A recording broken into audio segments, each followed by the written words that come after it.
Welcome everybody. We're just going to wait a few minutes, maybe a minute or so more to see if some other people are showing up in the waiting room, and then we'll get started.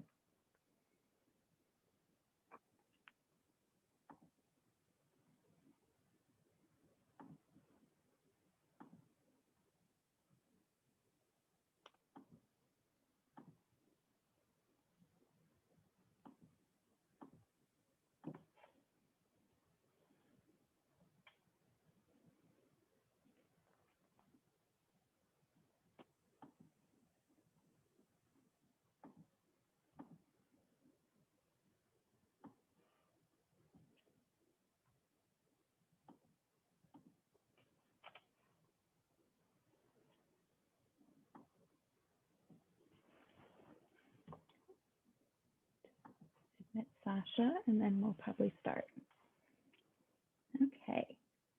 Well, good afternoon, everyone. We're very, very excited to start our spring semester of Lunchtime Lectures here at the Syracuse University Art Museum again with this wonderful presentation by the curator of our newest virtual exhibition entitled As They Were, Bernice Abbott's Queer Parisian Portraiture, 1921 to 1929, Mary Bedell, who you can see right here next to me. I'm Emily Dittman. If some of you are not familiar with me, I am the Associate Director at the Syracuse University Art Museum.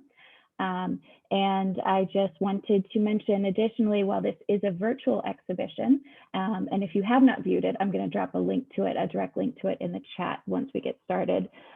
If you are a member of the university community, you are able to see 4 of these photographs on view in our museum this semester, as they are a part of the newly reinstalled Being Human Portraits from the Permanent Collection. So it might be fun to take a look at those in person if you are a part of the university community. Our presenter today is Mary Bedell. She is graduating this May with a master's in art history, where she also serves as a teaching assistant. Although her primary research focus rests in the 19th century, she is also interested in the lives of gay and bisexual artists, writers, and intellectuals in other periods, which inspired the beginnings of this exhibition. And with that short introduction, I'm more than happy to turn it over to Mary for today's lecture. Thank you so much for that introduction, Emily, and thank you all for joining me today as I begin this discussion of this exhibition. I know that there are people who are watching this not just within Syracuse, but from all over. But since I myself am speaking to you from Syracuse, I did want to take a moment to acknowledge with respect the Onondaga Nation, firekeepers of the Haudenosaunee, the indigenous peoples on whose ancestral lands Syracuse University now stands. As I begin today, I want to mention that this exhibition specifically highlights portraits that American photographer Bernice Abbott created of gay, lesbian, and bisexual people. Abbott, herself a lesbian, never presented these photographs together as a collective during her lifetime. However, their arrangement is mine, and I hope to justify myself in the course of this presentation. There are other photographs by Berenice Abbott, including portraits from this period, that I have not included in this exhibition because either these individuals were themselves heterosexual or because there's not enough information about them. But nevertheless, the Syracuse University Art Museum does have a really fantastic collection of them, and I hope to be seeing them in more exhibitions in the future. Here, I'm showing you just a few examples of this type of work. And that is to say that Bernice Abbott's overall body of work is not just what you're seeing in this exhibition. Abbott identified as a straight photographer, ironically, in her own words, that is that she was working on photographs which, in her own words, to challenge to see things as they are and to show them whether a portrait, a city street, or a bouncing ball, to try to be objective. And this is part of a long tradition within photography to try to break away from some of the painterly or more abstract versions of photography that you're seeing in the late 19th and early 20th century. And so, as I want to take you on this tour of the remarkable people that I met in the course of my research, and the lessons that each of them taught me about doing research on photography, about doing research on modernism, about researching the literature of this period. I hope to share with you some of these people and their lives and their contributions and what we can learn from them as contemporary viewers. Bernice Abbott was born Bernice Abbott, more simply, in 1898 in a small town, Springfield, Ohio. But she quickly left that small city for the bustling art center of New York in 1918. The so-called bohemian circles of the Greenwich Village provided her with her first taste of this artistic and literary community. And she had her first encounters with some of the most influential figures in her early life, including the Dadaist Marcel Duchamp and the surrealist photographer and artist Man Ray. When Man Ray left for Paris, Bernice Abbott was not far behind him, and while she began her studies in sculpture, she later turned her attention to photography. Of course, Man Ray is known for surrealist works that are really mind-bending in their composition and their style, but from the initial period, Bernice Abbott was really striking out on this straight photography journey to represent things as they were. And Abbott's drive towards straight photography really divided her from Man Ray. So though she began her career as a photography assistant in his studio, their artistic differences really couldn't be reconciled. There are some stories that he was threatened by Bernice Abbott, but if you have spent any time studying the modernists and their magnificent egos, I do wonder if this is just a little bit of wishful thinking. Following the end of the First World War, Paris, this moment that Bernice Abbott was in, became this hub for artists and intellectuals of all stripes. This included imports, the writers, the modernist writers that Gertrude Stein referred to as the lost generation, including F. Scott Fitzgerald, Ernest Hemingway, E. E. Cummings, Walt Whitman, William Faulkner, and others. Dada in art and literature remained highly influential, filling art exhibitions with these kinds of arrangements of everyday objects arranged in absurd ways, and filling literary salons with unintelligible babbling, which is something that I can say without insult, because that is what they themselves said. Surrealism was beginning in earnest in this period, spurred on by the publication of the first Surrealist Manifesto by André Breton. This theories of psychologists Sigmund Freud and Carl Jung swirled around, combining with the experiences of these soldiers who were returning from World War I, and especially the advent of shell shock, which is what we now refer to as PTSD. At the same time, political writers waged war with their writings, tracts that supported communism, anarchism, socialism, fascism, even monarchism were circulated as fast as they could be printed. There were all sorts of protests, the beginnings or the continuation of what we now call women's liberation, for example, very much formed this kind of ferment that these artists and other writers were working in. The community has defined basically what we term of as the roaring 20s today, the raising of hems and the loosening of morality. And you can hardly research it without stumbling across dozens of famous names per page. And it really does give you a sense that all of these people knew each other, which is really quite remarkable as we now have a more disparate relationship with intellectuals and artists where not everybody is working in the same moment. And it seems like everybody knew each other. But this precious bubble would end with the advent of the Second World War, when the figures either fled occupied Paris or themselves formed the Parisian resistance. But that was still on the horizon. And after leaving Man Ray's studio, Abbott stepped into the literary salons, the artist studios, the concert halls, the theaters, and the political rallies to take her photographs.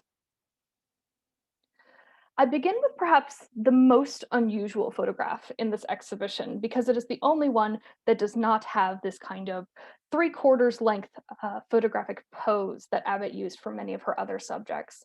And this is because these hands of Jean Cocteau belonged to somebody who was not just a subject of Bernice Abbott's portraiture, but really a close friend. And so this is one of dozens of photographs that she created of him, some of which are more traditional, but this one in particular struck me.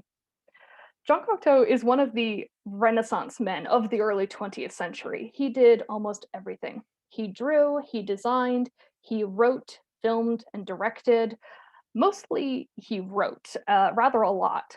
At age 22, I'm really struck by this poetry book that he published, which is called The Frivolous Prince, which became a nickname that he carried with him throughout the rest of his life. Bernice Abbott and Jean Cocteau were very close friends during her Paris years. She took many photographs of him, and he was actually the one who told her that she should change her name from simply Bernice to Berenice to give her a little bit of Parisian flair. Nevertheless, as I point out in the exhibition, the actual composition of this photograph is really interesting because this focus on hands has a lot of different associations which can be drawn out.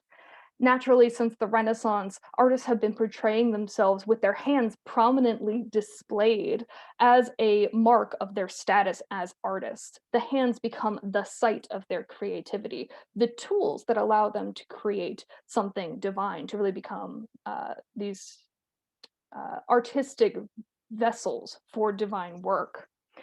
And in this context, they also carry another meaning, and they carry a more sober meaning as the evoking the touch of gay men, a touch that was both prized, obviously, among men, but criminalized as well. Jean Cocteau published an early anonymous novel in 1929 titled The White Book, and it's autobiographical.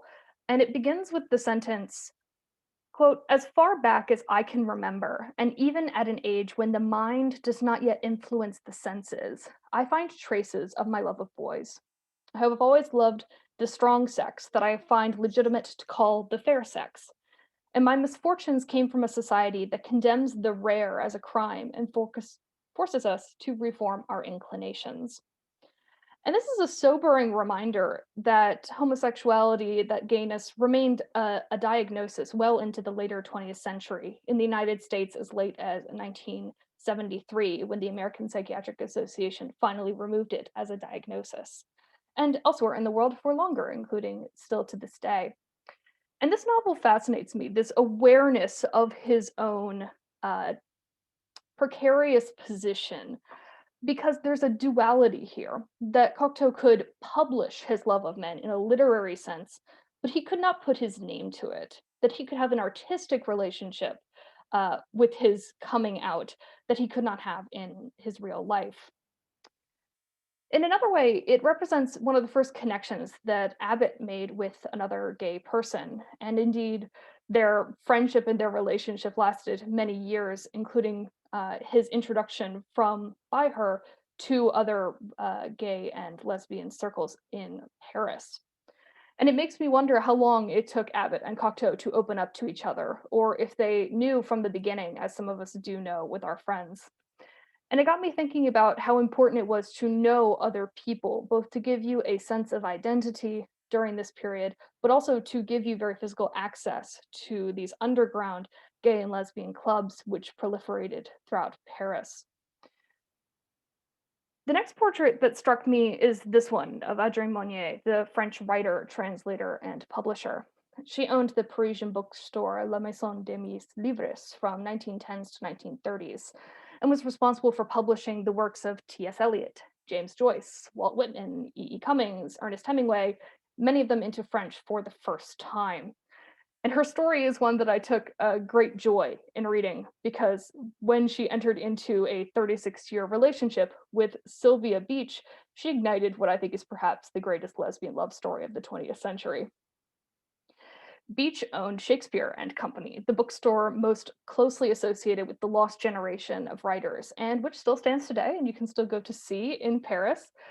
Beach is most recognized today as the first publisher of James Joyce's magnum opus Ulysses, among other works. And the story of these kind of rival lesbian bookstore owners who fall in love is enough to spawn heaps of romance novels, of which I am sure many will be sparked.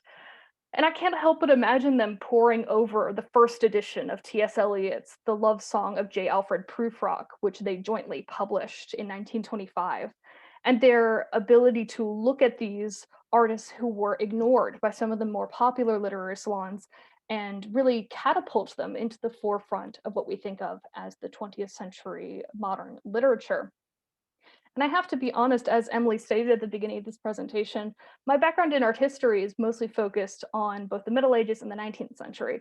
But my knowledge of literature is much stronger in the 20th century. And I was really struck by the way that none of these people could have been published if it weren't for these women, particularly Beach and Monye, who made their publications possible, who took an extreme financial risk and a political risk as well to share their works with the world.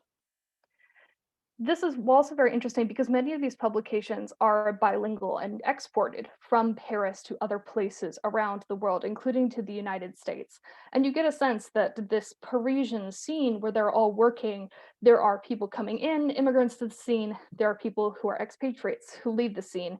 And yet always there is this kind of negotiable mesh of literature that binds everybody together around the world.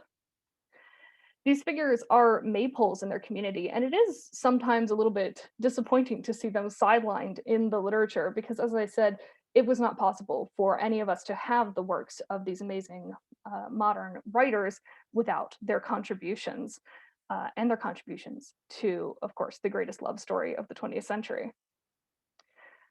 The next figure I want to introduce to you is that of Jamaican poet and novelist Claude Mckay, who Bernice Abbott photographed in 1926.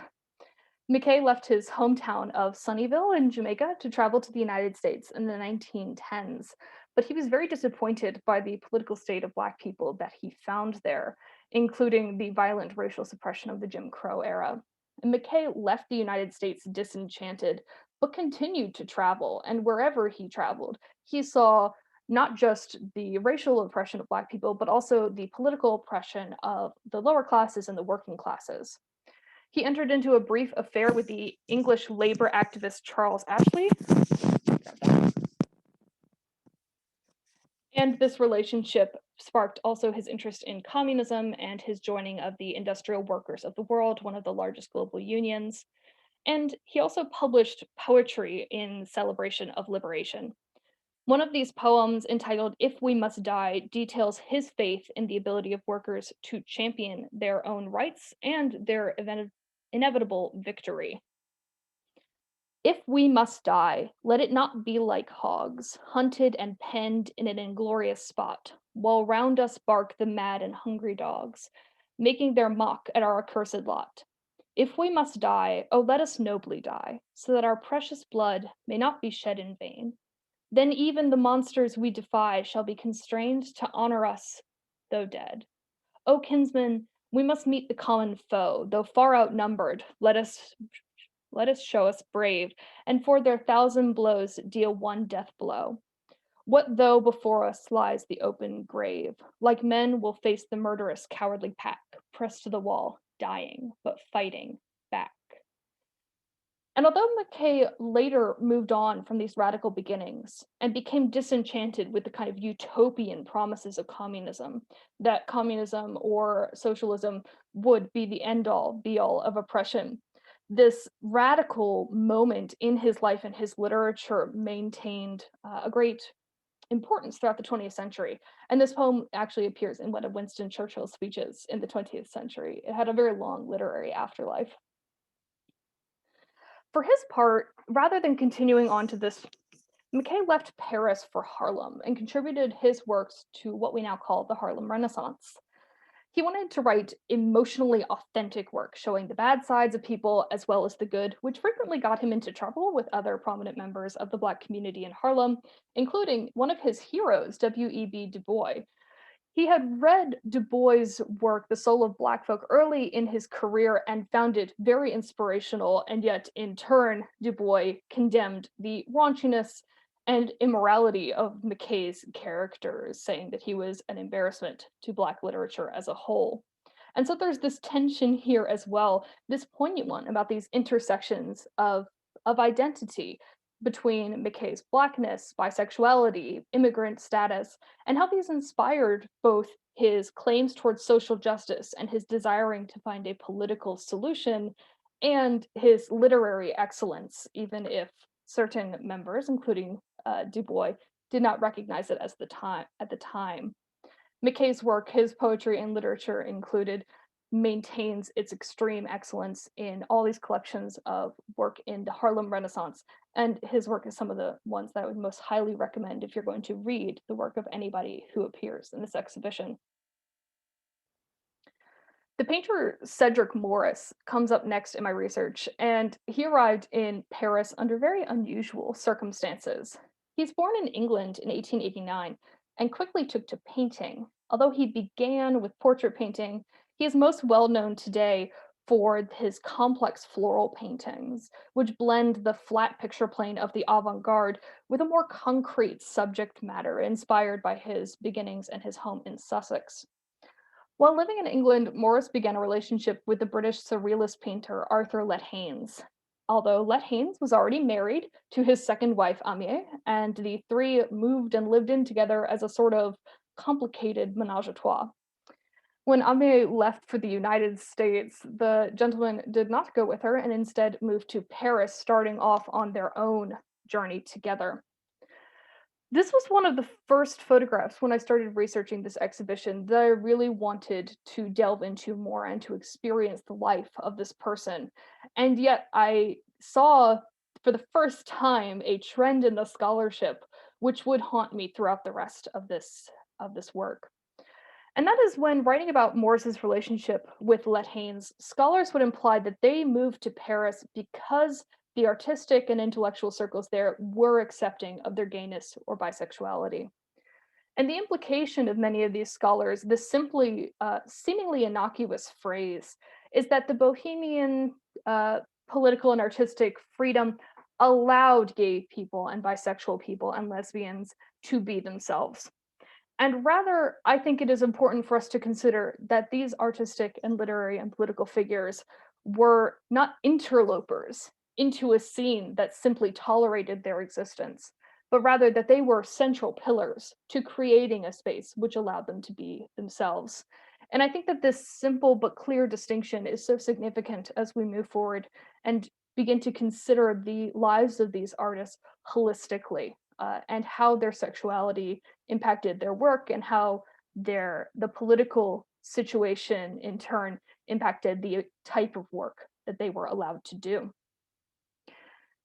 And the next photograph that I want to talk to you is an example, a very sobering example of what happens when the political and social situation does not allow people to live authentically.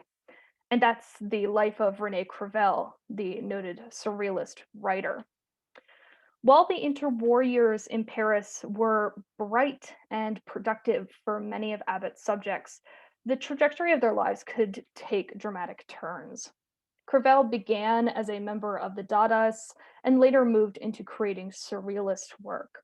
But his dark and frankly morose writing revealed a more troubled underpinning. He was an ardent communist, according to Salvador Dali, the most political of the surrealists, and he pursued relationships with both men and women, but he was haunted all the while by a sense of non belonging. One of his famous early works, Difficult Death, depicted the life of his then lover, Eugene McCown, which outed McCown and ended their relationship. And when Kriel was expelled by the Surrealists by André Breton in 1921, some of his contemporaries within the movement believed that it was because Breton did not approve of Kriel's bisexuality. Although he was soon reinstated, he continued to struggle with this feeling of unbelonging or non belonging. Too political for the Surrealists and denounced for his surrealism by communists, unlucky in relationships, and haunted by a traumatic childhood. When André Breton asked the Surrealists to answer the prompt, "Is suicide a solution?" in 1925, Kriel was one of those who answered yes, and in response he said, "It is most probably the most correct and most ultimate solution." He took his life less than a decade later, in 1935. A number of things arise when I look at this photograph of Rene Kriel. Bernice Abbott, as I've mentioned before, was a proponent of straight photography, and in this way, she wanted to represent subjects authentically.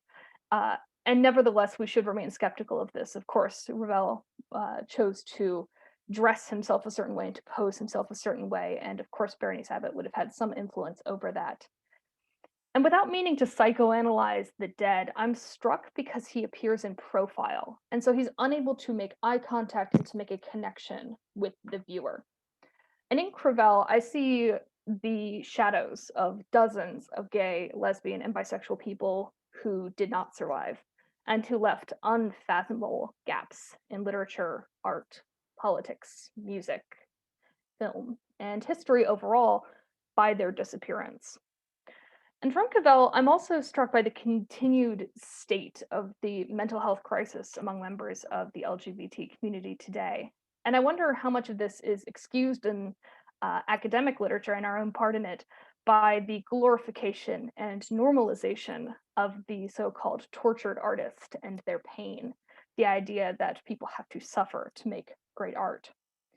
And without wishing to delve too much into historical hypotheticals, of course, and with the greatest respect to the understanding that even the most supportive communities cannot always present a suicide, I wonder what we could be reading from Crivel if he had been in a society that accepted him more and if he had lived.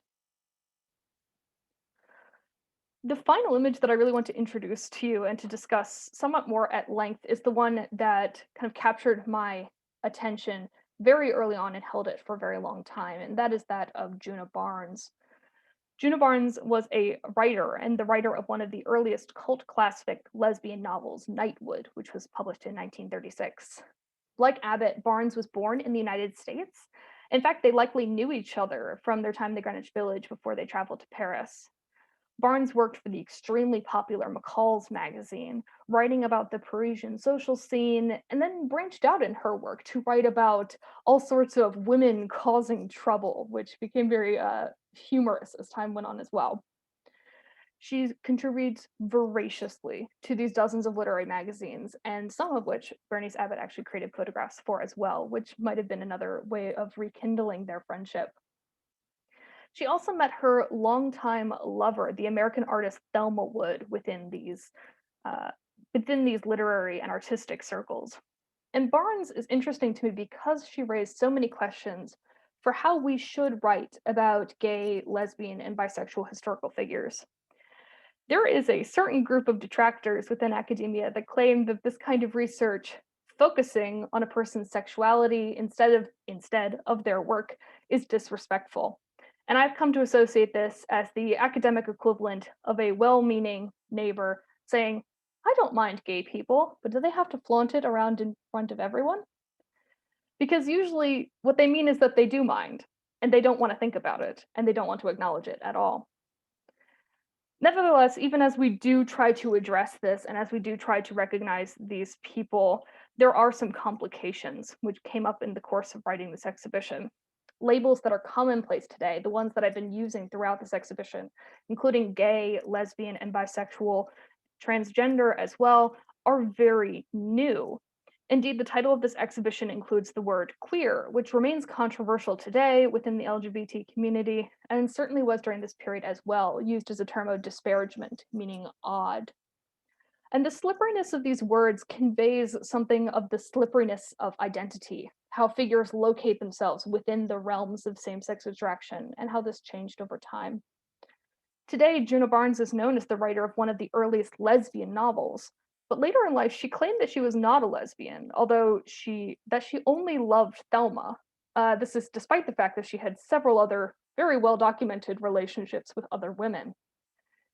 It's perhaps worth remembering that labels, which today can be affirming, can also seem limiting or even setting a target on one's back. And it's with a great deal of sympathy that I would like to think about these figures, with the knowledge that pain and fear could factor into an individual's choice to come out or to label themselves, just as much as a sense of self-affirmation and belonging. I read Barnes's most famous novel, Nightwood, released in 1936 last year while preparing this exhibition. The novel revolves around a small cast of characters, and one of the most important central relationships is that between a woman named Robin and a woman named Nora. Robin is enigmatic and given to solitude and depression. She has a one-night stand with a man, resulting in a child, but she seems totally disconnected from what should be an ideal nuclear family. Indeed, she does try to commit infanticide, but once is stopped by the father of the child, she just simply seems to ghost through life, ignoring everyone. When Robin meets Nora, an American promoter for the circus, at a moment when Robin is attacked by a circus tiger, of all things, the two strike up this tumultuous relationship.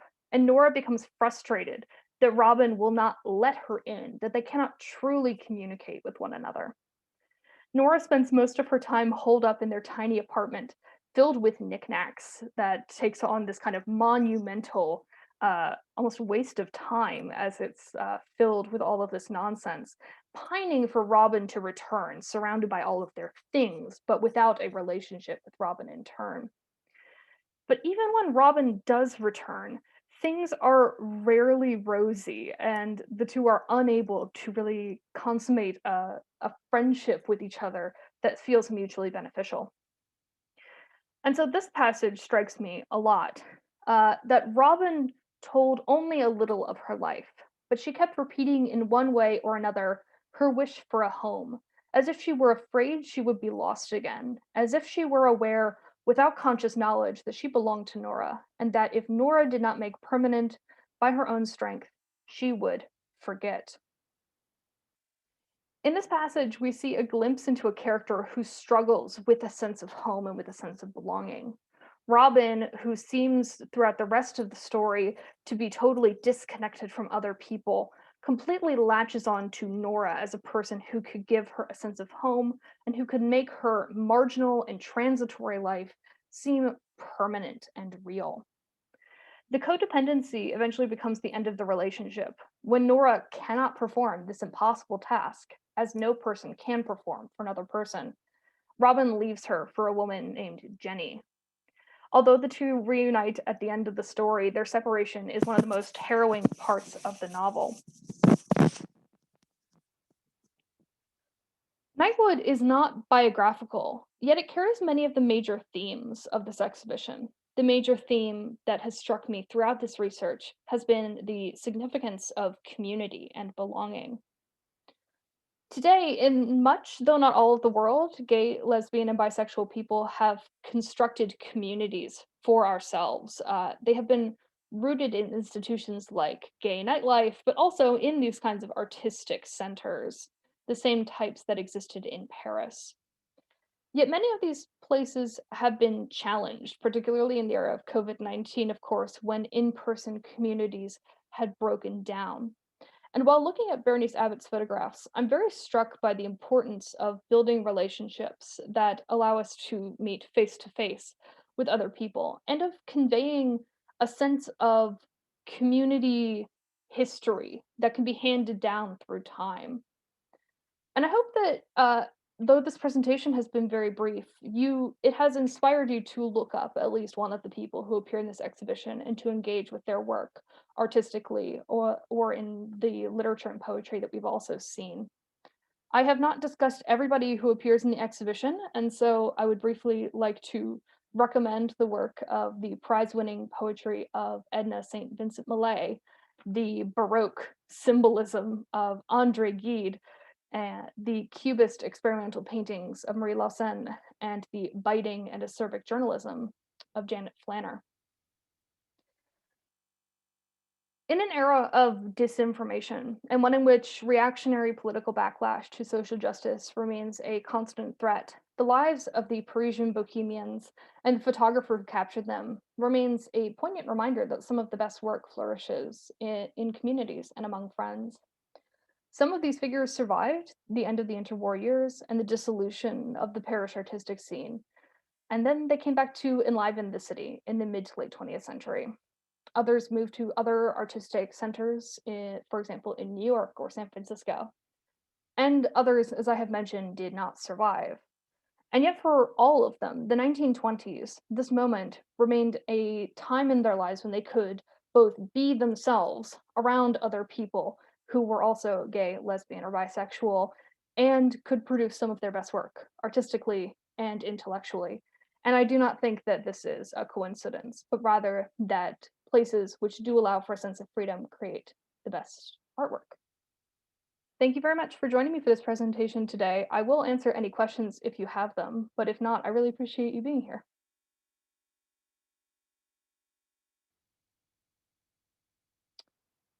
And I was muted.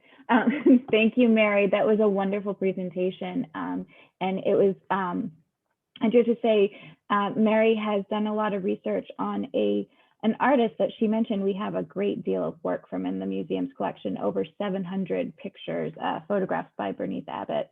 But this is an area of her work that really has not been researched. So we're so happy that she was interested in this and is doing this fantastic work that highlights her work with the Parisian photographs, with the sexuality and bisexual. It's just wonderful to reach out there. So if there are, I see a lot of praises in the chats for you, if you can see them, Mary.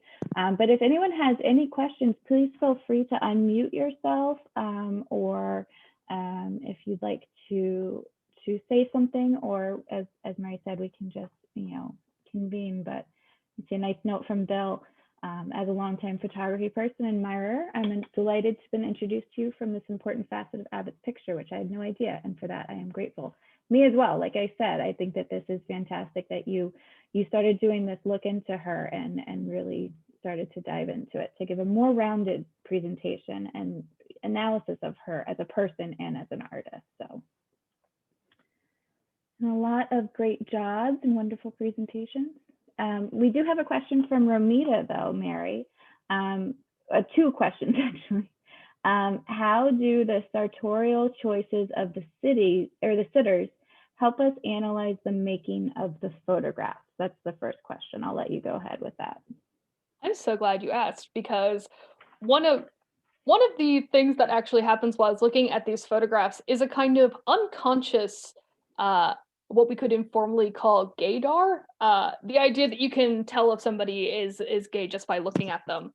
Of course, this is something that is very different if the person with the supposed gaydar is straight or is not. And one of the things that I was very struck by was actually this photograph that I have presented on the left of Edna St. Vincent Millay, who I looked at and said, you are communicating your sexuality by the way that you are dressing. Naturally, in the 1920s in Paris, there's a very interesting thing that's happening with women's fashion, where women begin to adopt some of the dress of men and to take this to new heights. And at the same time, you get this in women's fashion, but you also get this, the rise of what we now call butch women or butch fashion, in which women adopt much more aggressive dress of men. And so I think that there's a certain amount of self-identifying that you can see in these figures, where they particularly dress to convey an aspect of their life. And I think that in an era when this particular style of dress, particularly masculinizing dress on women, is so important, because it allows them to signal without saying who they are, in a way that could be very risky for them. I also want to, of course, highlight Juna Barnes, who is, I think, one of the greatest fashion icons of the 20th century, because you get a sense here that even though Bernice Abbott says that this is just who they were, she's playing a little bit of dress up with this hand popping the collar and this very conscious attempt to be fashionable. And I think that this could help us as we look at these photographs to first question what Bernice Abbott says about her own style of making portraits, but also the way that these figures are consciously choosing to represent themselves on multiple layers, both to show an aspect of their sexuality and to hide it, to not make themselves targets. I hope that's answered your question. I think so, but I'm not Romita. The second question that she has is, did Abbott take any group photographs that you're aware of? That's a really excellent question. During this period, no, she did not take group photographs like we would think of them. Later in her life, she experiments because she begins to not just take photographs in a studio. Later in her life, she begins to take more photographs just out and about. And so you'll see her take group photographs of things like folk musicians, but that really doesn't come into effect until the later 1930s, 1940s, and 1950s in her work. These ones are some of the, it's very characteristic of her work that she only does solo portraiture during this period. Thank you for your question. We have another question from Amanda Winkler. First, she says, great presentation. And she was wondering if you could talk about the legal status of LGBTQ people in France in the early 20th century. She recognizes or knows that sodomy was legalized in the 18th century, but were they persecuted under other laws, or was it genuinely more permissive in France in a legal sense than elsewhere? This is a really Did you get all of that? Yes, I got all of that. Okay. This is a really excellent question because one of the interesting things that happens is actually that the earlier permissiveness of homosexuality starts to actually wane in the late 19th century. I'm actually struck here by the photograph of Adrien Monye, who I show briefly here, who is actually of an older generation. He's born in the 1860s and continues to live and work throughout this period. And he was around and actually had a relationship with Oscar Wilde, the English, of course, decadent, fantastic author. And the trial of Oscar Wilde, although it doesn't happen in France, is really pivotal because it's one of these really public expressions of homophobia in which Wilde is actually condemned for his sexuality. And this influences a lot of the legal status in France because the legal status in France is mostly tied to perceptions that homosexuality is a mental disorder. And so rather than necessarily being jailed, although that could happen, it's more and more in this period treated as something that has to be treated, right? So it's something that has to be treated by a psychologist and done away with. So while it remains illegal, and that change happens in the late 19th and early 20th century, the treatment of it's less with jail time during this period and more with psychiatric care.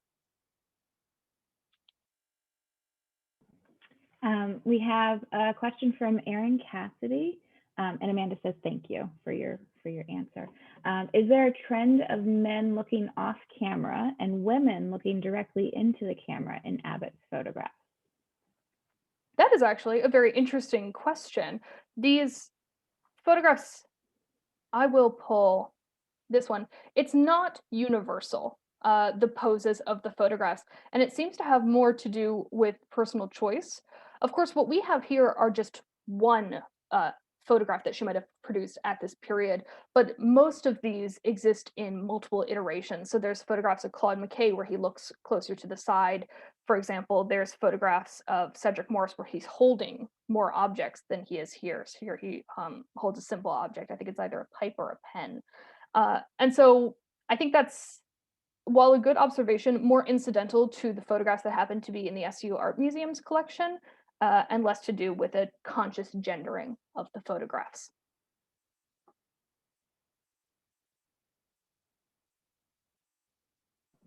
Okay, lots of really great notes.